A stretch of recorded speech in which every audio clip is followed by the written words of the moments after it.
প্রাথমিক বৃত্তি পরীক্ষায় এমসিকিউ এর পাশাপাশি যে ধরনের শূন্যস্থান আমাদের পরীক্ষায় আসতে পারে সেটি আমরা দেখব। আরও দেখব যে গত বছর আমাদের কেমন প্রশ্ন এসেছিল, সেগুলোর সমাধান আমরা কিভাবে করতে পারি। আমাদের শূন্যস্থান পূরণে একটা অঙ্ক এসেছিল যে ৩৫,০০০ ভাগ খালিঘর সমান ৩৫। লক্ষ্য করো যে এখানে বলেছে যে ৩৫,০০০ ভাগ খালিঘর সমান ৩৫। এই যে খালি ঘরে কত দিয়ে ভাগ করলে ৩৫ পাওয়া যাবে, খালি ঘরে কত দিয়ে ভাগ করলে ৩৫ পাওয়া যাবে।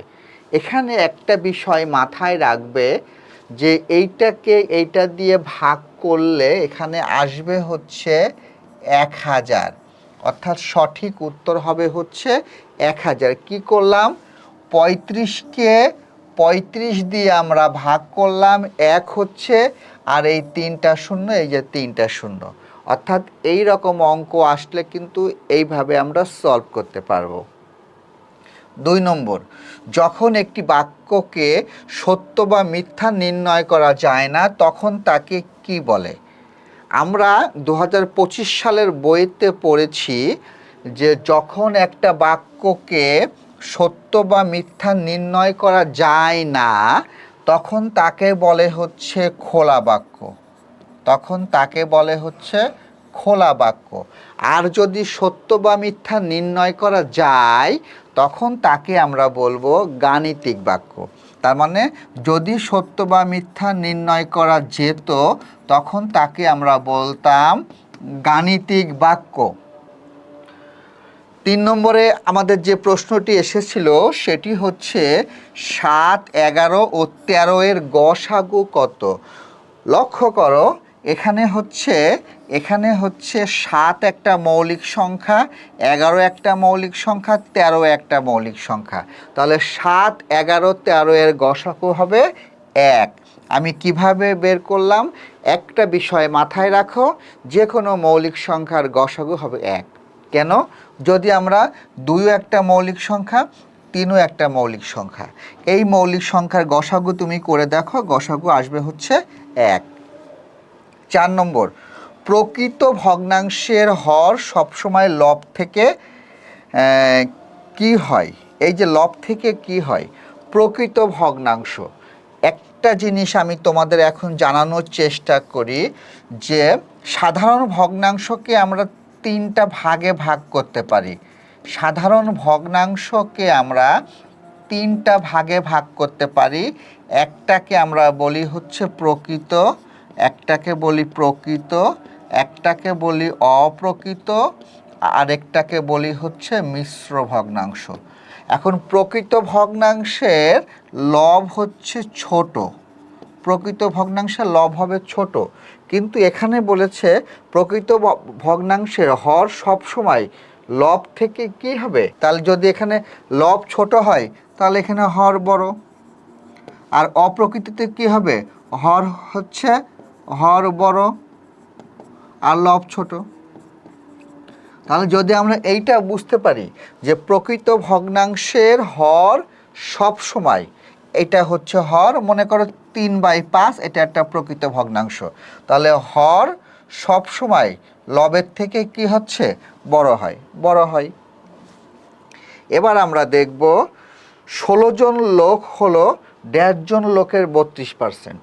লক্ষ্য করো যে 16 জন লোক, আমাদের এখানে যেটা আছে আমি এগুলো সব মুছে দিই, যে 16 জন লোক হলো 1.5 জন লোকের 32%। 16 জন লোক হলো 1.5 জন লোকের 32%। তার মানে কি? এই 32% মানে হচ্ছে 16 জন। আমরা যদি এটাকে সমাধান করি যে 32% মানে হচ্ছে 16, তাহলে 1% মানে কত? 16 ভাগ 32। আর যদি আমি 100% বলি তাহলে কত আসবে? 16 গুণ 100 ভাগ 32। আমরা যদি ভাগ কাটাকাটি করি কত আসবে? 16 দুগুণে 32, 2কে 100 কাটলে হবে 50, মানে হচ্ছে 50। তার মানে কি 16 জন লোক হলো 50 জন লোকের 32%। সো এই যে 5টি শূন্যস্থান আমি দেখালাম, এই রকম আইটেমেরই কিন্তু শূন্যস্থান প্রাথমিক বৃত্তি পরীক্ষার ক্ষেত্রে খুবই ইম্পর্টেন্ট।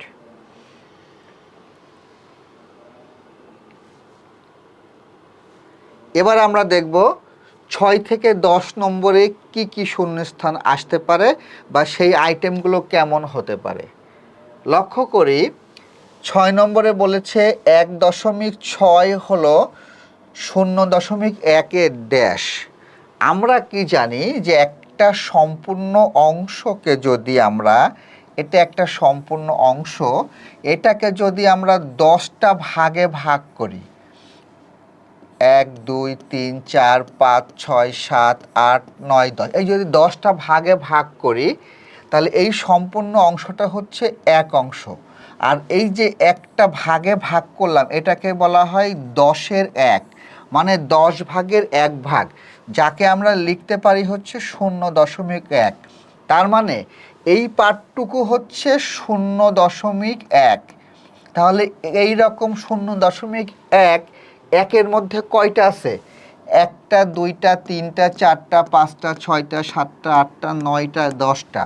তার মানে একের মধ্যে 0.1 আছে হচ্ছে 10টা, কিন্তু প্রশ্নে বলেছে 1.6, একের মধ্যে 10টা আর 0.6-এর মধ্যে আছে 6টা, তাহলে মোট হবে 1.6-এর 16 একক। 16 একক। অ্যান্ড দেন 7 নম্বরে আমরা দেখব যে বৃত্তের ব্যাস তার ব্যাসার্ধের কি? ব্যাসার্ধের ড্যাশ। বৃত্তের ব্যাস হচ্ছে তার ব্যাসার্ধের। আমরা আগে অঙ্কে দেখেছি যে বৃত্তের একটা বৃত্ত যখন আমরা চিন্তা করব, এই বৃত্তের এটা হচ্ছে কেন্দ্র যদি বলি, আর এই সম্পূর্ণটাকে যদি আমি ব্যাস বলি, আর এর অর্ধেক হচ্ছে ব্যাসার্ধ। তার মানে কি বৃত্তের ব্যাস হচ্ছে ব্যাসার্ধের দ্বিগুণ। ব্যাসার্ধের দ্বিগুণ। তাহলে বৃত্তের ব্যাস কি? বৃত্তের ব্যাস হচ্ছে ব্যাসার্ধের দ্বিগুণ। তার মানে ব্যাস মানে আমরা বলবো, ব্যাস মানে হচ্ছে 2 গুণ ব্যাসার্ধ। 2 গুণ ব্যাসার্ধ। আবার ব্যাসার্ধ মানে বলবো, ব্যাসার্ধ মানে হচ্ছে যে ব্যাস ভাগ 2, ব্যাস ভাগ 2, ব্যাসের অর্ধেক, মানে ব্যাস ভাগ 2 মিন্স হচ্ছে ব্যাসের অর্ধেক। তাহলে ব্যাসের অর্ধেক হচ্ছে ব্যাসার্ধ, আবার ব্যাসার্ধের দ্বিগুণ হচ্ছে ব্যাস। এই জায়গাটা কিন্তু আমরা অনেকে একটু গুলিয়ে ফেলি। সব সময় মনে রাখতে হবে যে বৃত্তের ব্যাস হচ্ছে ব্যাসার্ধের দ্বিগুণ। 8 নম্বরে যে অঙ্কটি আমাদের ছিল সেটি হচ্ছে রম্বসের কর্ণদ্বয় পরস্পরকে ড্যাশ বিন্দুতে মিলিত হয়। খুব ভালো করে এটি খেয়াল করবে, রম্বসের কর্ণদ্বয়। আমি এটি মুছে ফেলি।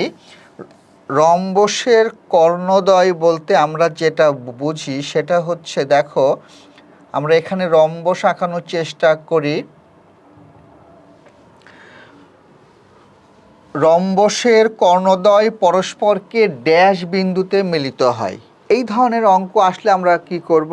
প্রথমেই আমরা দেখব যে রম্বস, রম্বস আমরা কিভাবে আঁকতে পারি। রম্বস আঁকতে পারি হচ্ছে আমরা যে একটু বেঁকিয়ে বা একটা বর্গের মতো করেও আঁকতে পারি। এটাও একটা রম্বস হতে পারে, যে রম্বসের 4টা বাহু সমান। আবার যদি আমরা এইভাবে অঙ্কন করি যে এটাকে যদি একটু বেঁকিয়ে দিই, সেটাও কিন্তু আমাদেরও হতে পারে, সেটাও আমাদেরও হতে পারে। অর্থাৎ এইরকমও হতে পারে, আবার এরকম বর্গ এক ধরনের রম্বস, বর্গ এক ধরনের রম্বস। রম্বসের কর্ণদ্বয়, আমি যদি এইটা একটা কর্ণ, এইটা একটা কর্ণ, তাহলে এই কর্ণদ্বয় পরস্পর হচ্ছে মধ্যবিন্দুতে মিলিত হয়। কোন বিন্দুতে মিলিত হবে? মধ্যবিন্দুতে মিলিত হয়। অ্যান্ড দেন আমাদের পরের আরেকটা অঙ্ক আছে, সেটি হচ্ছে যে 1 মেট্রিক টন সমান কত কেজি। এটা আমরা সবাই জানি যে 1 মেট্রিক টন মানে হচ্ছে 1000 কেজি। 1 মেট্রিক টন মানে কত কেজি? 1 মেট্রিক টন মানে হচ্ছে 1000 কেজি। সর্বশেষ যে শূন্যস্থানটি সেটি হচ্ছে 1976 সালের ফেব্রুয়ারি মাসটি ছিল কয় দিনে? 1976 সালের ফেব্রুয়ারি মাসটি ছিল কয় দিনে? এইটা আমরা কিভাবে বের করব? লক্ষ্য করো যে 1976 সালটা আগে দেখতে হবে এই সালটা অধিবর্ষ কিনা। অধিবর্ষ বের করতে গেলে আমাদের 4 দিয়ে ভাগ করতে হবে। 1976, 4 4 16, 3 7 নামালাম, 4 9 36, 1 6 নামালাম, 4 4 16। তাহলে এটা হচ্ছে নিঃশেষে বিভাজ্য হয়ে গেল। তার মানে 1976 সালটা হচ্ছে অবশ্যই ফেব্রুয়ারি মাসটা হচ্ছে 29 দিনে, কারণ এটি হচ্ছে অধিবর্ষ, আর অধিবর্ষের ফেব্রুয়ারি মাসটা একদিন বেশি হয়। সো 1976 সালের ফেব্রুয়ারি মাসটি ছিল 29 দিনে। 29 দিনে।